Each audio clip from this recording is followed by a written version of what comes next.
Hello friends and welcome to yet another video from my series Quick Thoughts On, in which I always talk about different stories from the Star Trek universe. 50 years and a few days ago, NBC aired a new episode from the second season of the classic Star Trek called A Private Little War. I have rewatched it this weekend and these are my honest opinions about it. A Private Little War is a very strange episode. It feels like multiple episodes stacked into one. It probably has something to do with the fact that the original story by Don Ingalls was rewritten so heavily by Gene Roddenberry that Gene himself received the full teleplay credit and Don decided to remove his name from the story credit. So the credit went to Judd Cruises. The story begins with Kirk, McCoy, and Spock on a away mission on a planet called Neural. Kirk was here on a mission several years ago and he befriended a hunter named Tyree.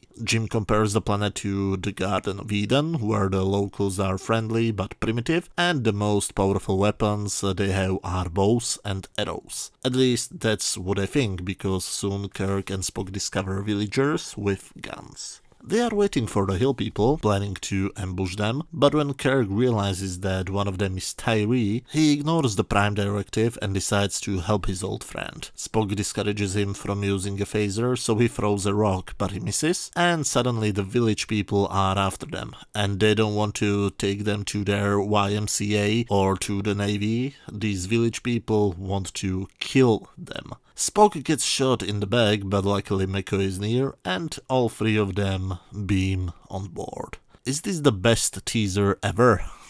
After they try to stabilize Spock in the transporter room, they give him to Dr. Benga, the first black doctor we have seen on the show so far. Nice that the black people were suddenly given better things to do than pick up the phone. Dr. Benga was previously working on Vulcans, so he is a kind of an expert for treating Vulcans. When Kirk realizes that Spock couldn't be in better hands right now, he asks McCoy to return to the planet with him. The villagers have guns, and they need to check if they constructed them themselves or if some other race is interfering with their natural development. Somebody like the Klingons. Why Klingons? Well, a Klingon ship was found on the second side of the planet, so it really looks like the Klingons broke the treaty with the Federation. So they beam down dressed up like the hill people, and something embarrassing happens. They get attacked by a Mugato, I think. Nobody really knows the correct name of this thing. The script said it was a Gumato. DeForest Kelly couldn't say it, so the director changed it to Mugato, but both Kelly and Shatner called it Mugatu. But it's a creature which looks ridiculous and also absolutely illogical. It's basically an albino gorilla combined with a dragon. It doesn't really look like a creature, more like some sort of a Halloween costume. And why is it white? White animals belong to the Arctic. If it lives in grassy areas, it should be brownish or have stripes. My suspension of disbelief is absolutely gone. I don't see a dangerous creature, I see Janos Prochaska fooling around in some weird costume. That's why I have a problem taking his scenes seriously. McCoy kills the thing with a phaser, but it's too late. It bit Kirk to his neck, and because its teeth were filled with poison, Kirk is dying. But thankfully, he remembers that the hill people have witches who could heal him, and thankfully some of the hill people are standing right next to him. What is the chance? They bring him to one of the caves, and there is one interesting thing I want to talk about. I'm not sure if you have seen the Star Trek bloopers. I would add the short clip I'm talking about here, but I'm afraid I have uploaded all of the bloopers on my channel and they get removed by CBS, so I don't want to risk it again. But if you have seen the blooper reel, you have probably seen the scene where the hill people bring Kirk to the cave, but there is one huge difference. One of them pulls an arrow out of Kirk's leg. Was this specifically created for the blooper, or did they actually originally plan for Kirk to be poisoned by some poisoned arrow? Anyway, this is how we meet Tyree and his wife, the village witch, or Kan-Utu, I hope I pronounced it correctly, probably not. While she gets her husband high, she goes to check the strangers. She notices McCoy using his phasers, and she immediately forces her husband to tell her everything about them. Back on the Enterprise, we again see a glimpse of Chapel's feelings towards Spock when M'Benga interrupts her, saying that if Spock regains consciousness, she should do anything he will ask her. Then Nona, the witch wife of Tyree, rescues Kirk's life in a very erotic way, using a rubber dog shit with a tail, her blood, and some boring drumming. Tyree says to McCoy that now Kirk will not be able to refuse her anything because they are bound together, but at the same time it's just a myth, so I guess we will never hear about it again, right?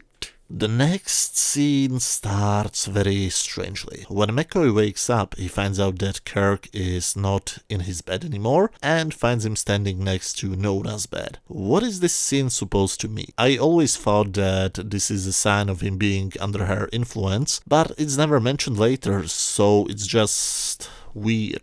Now that Kirk is okay again, they all can talk about villagers and about their guns. Tyree agrees to take them to their village, and we, after a long time, get back to 40 Acres, the Arab village set, I think. I always wanted to visit 40 Acres and Vasquez Rocks, and I'm still angry that the 40 Acres were destroyed. Some studios just don't give a damn about preserving history. And, of course, Kirk's instinct was correct. Klingons are indeed providing the villagers with weapons, and they periodically give them newer, updated models, so it looks like the villagers create them themselves. Okay, this is the thing I have a problem with. Why do the Klingons do that? Unless I have missed something or something got lost in translation, there is absolutely no explanation given why would the Klingons do something like that. Kirk and McCoy collect the evidence when they are interrupted, and we have a typical fistfight. Meanwhile, on the Enterprise, Spock partially arises from his self-hypnosis state and requests Nurse Chapel to strike him. She refuses, but after several requests, she starts to hit him. But Scotty arrives there for some reason, and when he sees what's going on, he grabs her, thinking she went mad. But M'Benga runs into the room and continues to smack the living crap out of Spock until he fully wakes up. Looks like this is the Vulcan way how to heal themselves, so they can have sex once in 70 years and come back from their healing hypnosis state using pain.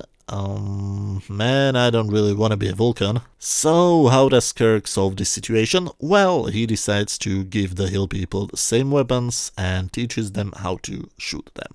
And the best part of the episode begins.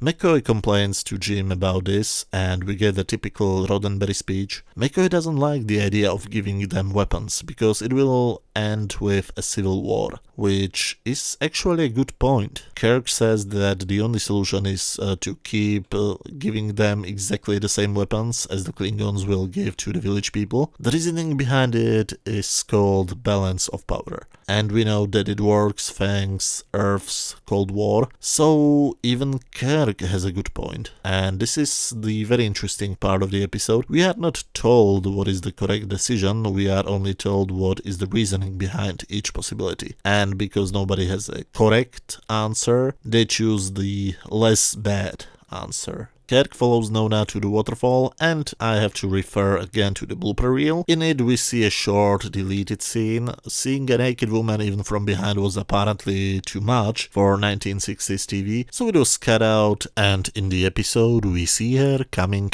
out of the small waterfall where she had a shower. She immediately starts hitting on Kirk. She even uses magic plans to force Kirk into doing what she wants. When Tyree sees what his wife and his friend are doing, he aims his gun and wants to shoot somebody. I'm not sure if Nona, Kirk, or both of them, but after a while he just throws his gun away and goes to the camp, where McCoy basically insults him for him throwing away such a valuable thing. Nona gets attacked by the second Mugato, and it takes a while till until Kirk is able to shoot it and save her. So how does Nona thank him for saving her life? She takes a rock, smacks his head with it, and steals his phaser. Thankfully McCoy and the others find him soon, but Nona meanwhile went to the village people, bringing them the most valuable weapon of the planet. So what do the village men do? Exactly the same thing as all of the men do when they see a sexy half-naked woman, well, at least in the minds of feminists and bad screenwriters. We have to watch a painful rape attempt scene. The blooper reel contains a sequence of outtakes of the scene, and it looks like the actress Nancy Kovac almost starts crying in one point. I would really like to know what was going through her head. If she was such a good actress, or if the situation became too real for a moment to her. But our heroes arrive soon, so what do the rapists do? They stab her. Sorry, what? They stab her? Okay, that was a bit unexpected. And seeing his wife being stabbed was the last drop which Tyree needed. It ends with a huge fight in which the Hill people win and Tyree almost kills Kirk. With an angry voice he orders Kirk to give him 100 rifles. Kirk calls the Enterprise and asks for 100 snakes, referring again to the metaphor for Garden of Eden. So this is going to be the grand finale. Tyree is pumped, ready for vengeance, ready for war. Kirk needs to punish the Klingons for breaking the treaty and interfering with their civilization. This is going to be exciting, this is going to be great. Oh, it just ends. Okay. This is a very strange episode. The story has no focus. It doesn't know if it wants to be a political analogy for the Vietnam War, or if it wants to be a story of two friends who and their good relationship arguing for a woman, or if it wants to be a goofy story about dragon apes. It's trying too hard to be too many things instead of trying to be one good story. And the ending feels like an ending of a first part of a two-part story, but the second one was never produced. Nona's character has a very strange arc. She starts like a very manipulative woman who marries Tyree only to get her more power, then betrays her husband with his friend, and then betrays her own people and gives their enemies the best weapon they have ever seen, and she ends up killed. I don't really know how to feel about her. I do feel for her because she almost got raped, but at the same time her behavior in this whole episode was disgusting. But at the same time her ending was supposed to be sad, I think. I'm honestly confused how I should feel about her and also Tyree, which means they are either very poorly written or very well written characters. Overall, this episode is very hard to rate on my scale from 0 to 10, where 0 is absolute garbage, 10 is a masterpiece, and 5 is average. I think I would give this episode 6 out of 10. It's definitely above average, but at the same time it's much too messy, much too unfocused and weird for my liking. But as always, these were just my opinions. Feel free to write your opinions down in the comment section. If you enjoyed this video, hit that thumbs up button, and if you have some free time, feel free to watch any of the other videos on my channel. You should see some links on screen right now. Thank you very much for watching, and see you very soon. Bye.